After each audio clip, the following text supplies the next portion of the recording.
There are places in Pennsylvania where the roads end, the maps go blank, and the only thing left is the wind whistling through empty streets. These aren't just abandoned buildings, they're entire towns, erased from the map, but not from memory. If you're over 55, you probably remember when these places were alive. Today they're ghost towns, some hidden in the woods, some crumbling in plain sight, and all with stories that Google Maps can't tell. Like this video if you've ever driven down a back road and wondered what happened to the towns that time forgot. Subscribe because America's most interesting places aren't always the ones you can find on your phone, and this channel is your guide to the real stories behind the ruins. Pennsylvania is more than just Philadelphia and Pittsburgh. It's a state built on coal, steel, and the promise of new beginnings. But for every town that thrived, there's another that faded away. Places where the mines closed, the factories shut down, and the people moved on.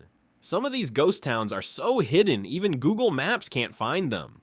Others are right off the highway, but you'd never know unless you stopped and looked. This isn't a list of haunted houses or tourist traps. We're talking about real towns, places with post offices, schools, and main streets that are now silent. Some have legends that go back to the Civil War. Others have stories so recent you can still find the newspaper clippings. For each town, I'll give you the real history, the local lore, and what it's actually like to walk the streets, peek in the windows, or try to imagine what life was like when the lights were still on. Let's get started. 13. Centralia, the town that's still burning.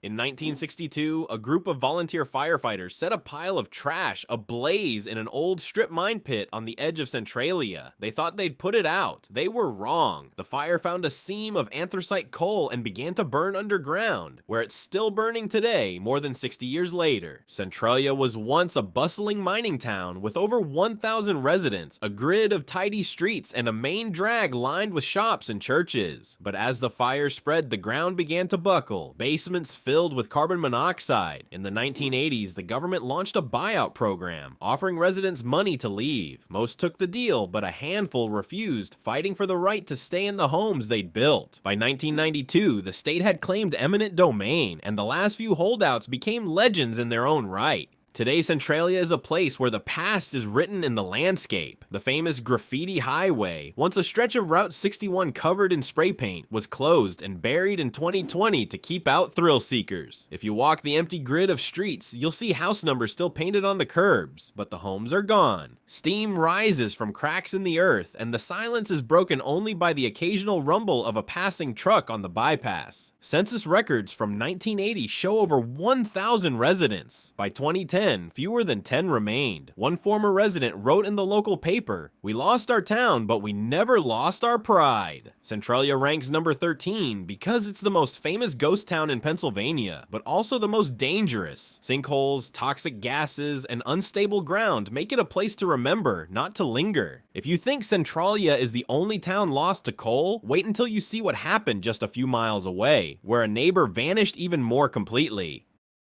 12. Burnsville, the village erased by fire.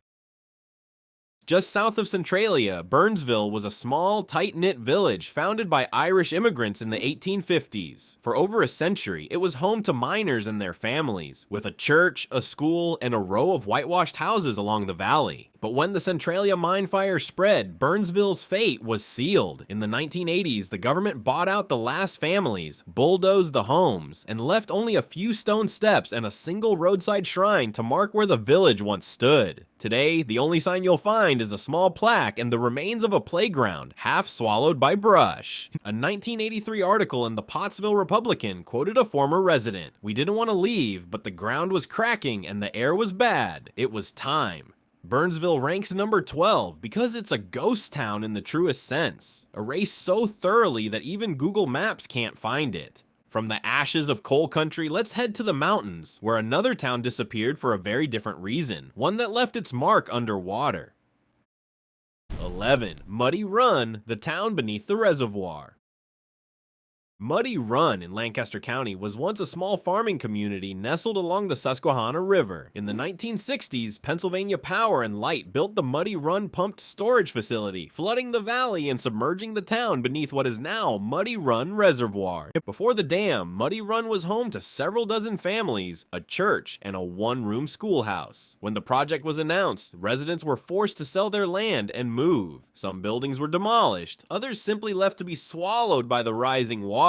Today, the reservoir is a popular spot for fishing and boating, but on quiet mornings, anglers say you can still see the outlines of old roads beneath the surface. The Muddy Run recreation area has a small museum with photos and stories from the families who once lived there. One family's story, preserved in a local history book, tells of salvaging the church bell before the water rose. Muddy Run ranks number 11 because it's a ghost town you can't walk through. You have to imagine it, looking down into the water and picturing the lives that were uprooted for progress. From a town lost to water, we move to a place where the forest has taken back what industry left behind. 10 Ricketts, the logging town lost to the forest. Ricketts was once a thriving logging town in Sullivan County, built in the 1890s to harvest the vast forests of the Endless Mountains. At its peak, Ricketts had over 800 residents, a hotel, a school, and a post office. But by 1913, the sawmills closed, and the people moved on. The state bought the land, and Ricketts Glen State Park was born. Today, if you hike the park's famous waterfall trail, you'll find old railroad grades, stone foundations, and the remains of the mill pond. The forest has reclaimed the town, and the only visitors are hikers and bird watchers. For a first-time hiker, stumbling onto the remains of Ricketts is like finding a secret in the woods. One moment you're surrounded by hemlocks and the sound of falling water, and the next you spot a mossy stone wall or the outline of a cellar half swallowed by ferns. The air is cool and damp, carrying the scent of wet leaves and old timber. If you pause, you might hear the distant rush of a waterfall or the call of a wood thrush, but otherwise, it's quiet. Eerily so. It's easy to imagine the clatter of saws and the laughter of children, now replaced by the hush of the forest. Ricketts ranks number 10 because it's a ghost town you can still explore, if you know where to look. Leaving the mountains, let's travel to a place where the government erased a town for reasons of national security.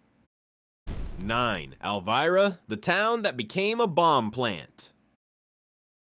Elvira was a small farming town in Lycoming County, founded in the 1800s. During World War II, the government seized the land to build the Susquehanna Ordnance Depot, a massive bomb plant. The residents were forced out and the town vanished. Elvira had a church, a school, and a post office. When the government took over, the buildings were demolished and the land was used for munitions storage. After the war, the site was abandoned. Today, you can hike the old roads and find concrete bunkers, overgrown cemeteries, and the foundations of homes. The land is now part of State Game Lands 252. In 1940, a typical Elvira family might have started their day before sunrise, milking cows and tending chickens before breakfast. Children walked to the one-room schoolhouse, while parents worked the fields or tended the orchard. The air was thick with the smell of fresh-cut hay and wood smoke. Sundays meant church, and evenings were for porch sitting and neighborly visits. When the government arrived, families like the Millers packed up generations of memories, quilts, family Bibles, and the last jars of home-canned peaches.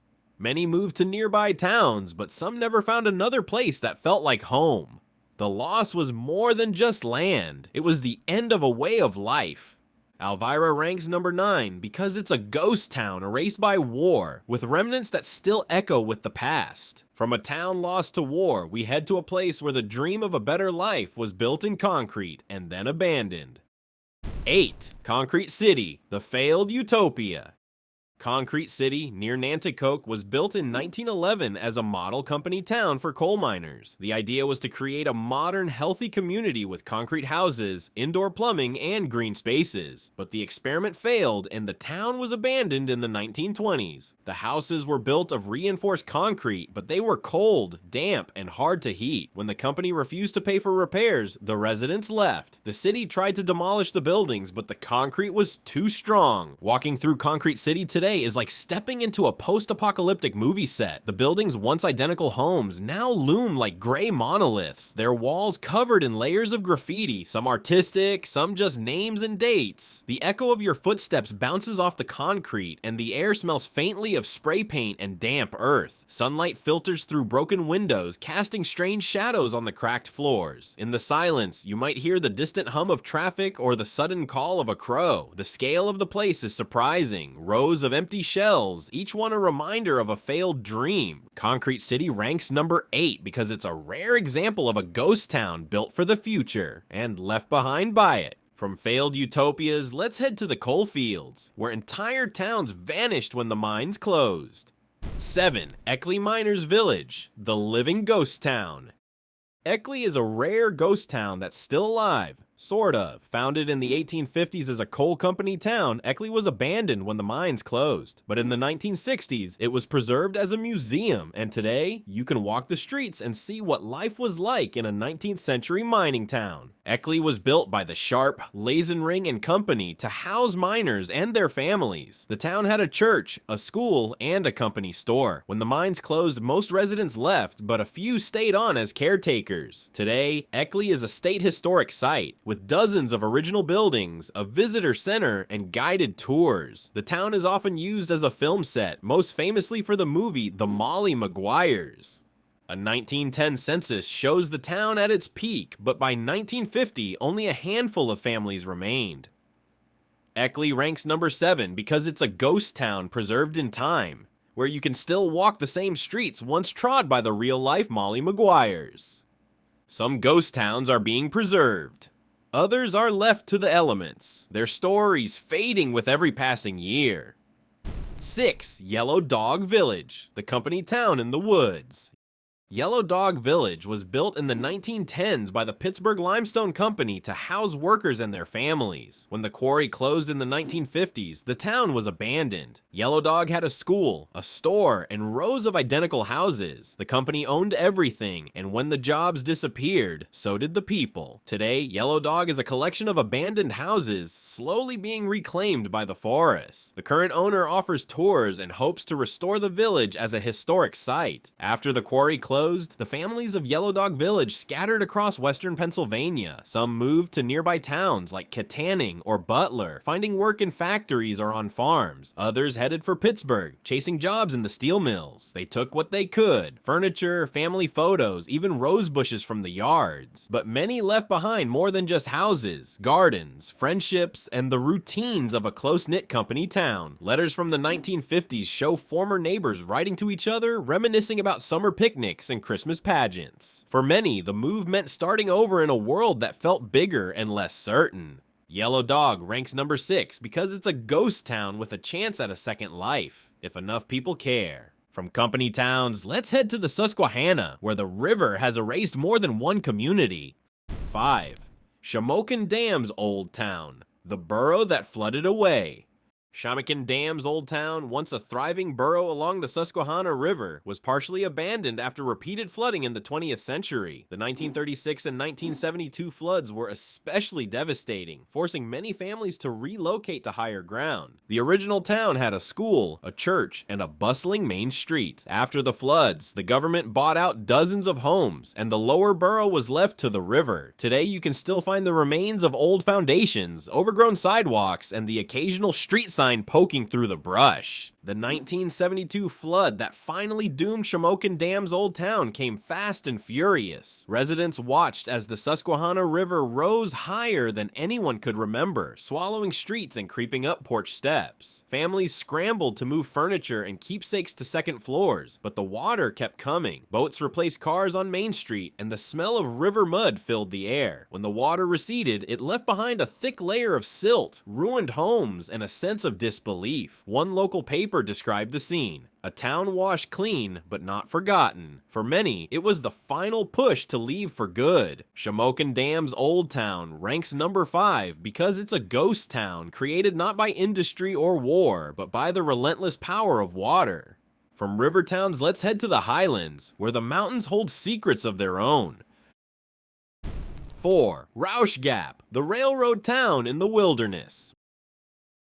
Roush Gap was a railroad town in the mountains of Dauphin County, built in the 1850s. When the railroad shut down in the 1920s, the town disappeared. Roush Gap had a hotel, a post office, and a school. The town was built to serve the railroad, but when the trains stopped running, there was no reason to stay. If you hike the Appalachian Trail, you'll find stone foundations, an old cemetery, and the remains of the railbed. The woods have taken over, and the only visitors are hikers and deer. Hikers on the Appalachian Trail often don't realize they're walking through Roush Gap until they spot the old stone walls and the weathered cemetery. The trail here is quiet, shaded by tall pines, and the air is cool even in summer. Suddenly, you notice the ground is unnaturally flat, and a mossy foundation appears beside the path. There's a hush, broken only by the trickle of Roush Creek and the distant call of a hawk. Some hikers pause to read the names on the gravestones, wondering about the families who once lived here. It's a moment that makes you feel both connected and alone in the wilderness. Roush Gap ranks number 4 because it's a ghost town you can only reach on foot. A true wilderness relic. From the mountains, let's head to the heart of oil country, where fortunes were made and lost in a matter of months. 3. Frick's Lock, the canal town lost to progress. Frick's Lock was a canal town on the Schuylkill River, founded in the early 1800s. When the canal closed and the railroad bypassed the town, it faded away. In the 1970s, the land was bought by a power company and the town was abandoned. Frick's Lock was once a bustling stop on the Schuylkill Canal, with a hotel, a store, and a lock tender's house. When the canal closed, the town declined. The power company bought the land for a nuclear plant, and the last residents left in the 1980s. Today, Frick's Lock is a collection of abandoned buildings, fenced off and slowly crumbling. The canal is overgrown, and the only visitors are the occasional urban explorer. A 1985 historical survey noted Frick's Lock stands as a monument to the age of canals and the price of progress. Frick's Lock ranks number 3 because it's a ghost town left behind by technology, and a reminder that nothing lasts forever. From canal towns, let's head to the oil fields, where the boom was as fast as the bust. 2. Laurel Run, the town that was moved uphill.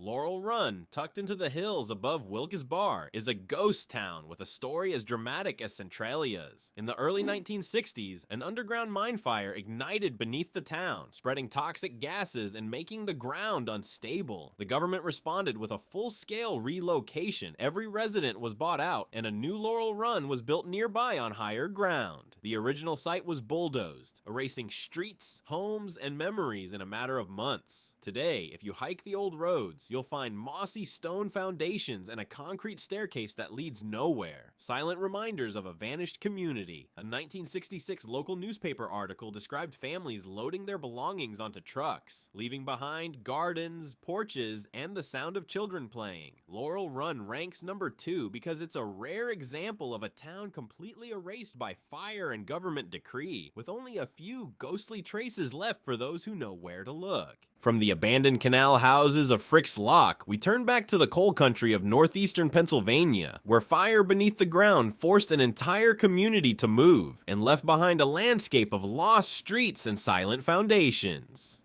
1. Pithole City, the oil boomtown that vanished. On January 7, 1865, oil was struck in a Pennsylvania forest, and within months, Pithole City exploded into existence. In less than a year, the town's population soared to over 15,000. It had its own daily newspaper, the third busiest post office in Pennsylvania, and more than 50 hotels. The streets were muddy, the saloons were packed, and fortunes were made and lost overnight. But the oil ran out almost as quickly as it was found. By 1868, the population had dropped to fewer than 2,000. In 1870, a photographer bought the entire town for $4.37 at a tax auction. Today, Pithole is a state historic site, with a visitor center, a few foundations, and a cemetery. The fields are empty, and the only sign of the boom is a plaque by the road. A letter from a former resident, published in the Titusville Herald in 1871, reads, "Pithole was a city of dreams, built on oil and hope. Now it is only a memory." Pithole City ranks number 1 because it's the ultimate ghost town, a place that rose and fell in the blink of an eye, leaving behind only stories and a few stones. Before you pack your bags for a road trip, here's what you need to know about visiting Pennsylvania's ghost towns. Visiting Pennsylvania's ghost towns is a journey into the past, but it's not without its risks. Before you go, do your homework. Check land ownership and access rules, as many sites are on private property or require permission. For state historic sites like Pithole City and Eckley Miners Village, admission is free or low cost, and you'll find visitor centers with maps and exhibits. Bring sturdy shoes, a flashlight, and a camera. Many towns are overgrown, and footing can be tricky. If you're heading to places like Centralia or Burnsville, be aware that the ground can be unstable and dangerous due to mine fires or subsidence. Never enter abandoned buildings, as they can be structurally unsound. Cell service is spotty in the mountains, so download maps ahead of time. Respect local residents and don't trespass. Some ghost towns are near active communities, and not everyone appreciates visitors poking around. If you're interested in the history, check local libraries or historical societies for more information. And remember, these places are more than just ruins. They're reminders of lives lived, dreams built, and the relentless march of time. These are the 13 ghost towns in Pennsylvania that Google Maps won't show you, places where the past never really left, and the stories are stranger than fiction. From the coal fields to the mountains, these places prove that America's most interesting places aren't just in the guidebooks, they're right here, waiting for you to discover them. But here's what matters most. These towns are more than just curiosities. They're reminders of the people who built them, the families who called them home, and the dreams that rose and fell with the times. Visiting a ghost town isn't just about taking pictures. It's about honoring the memory of what once was and carrying those stories forward. If you believe in remembering the past, like this video and subscribe. And if you want to see more of America's hidden history, click on this video over here where I break down the weirdest small towns in the country. I'll see you in the next one.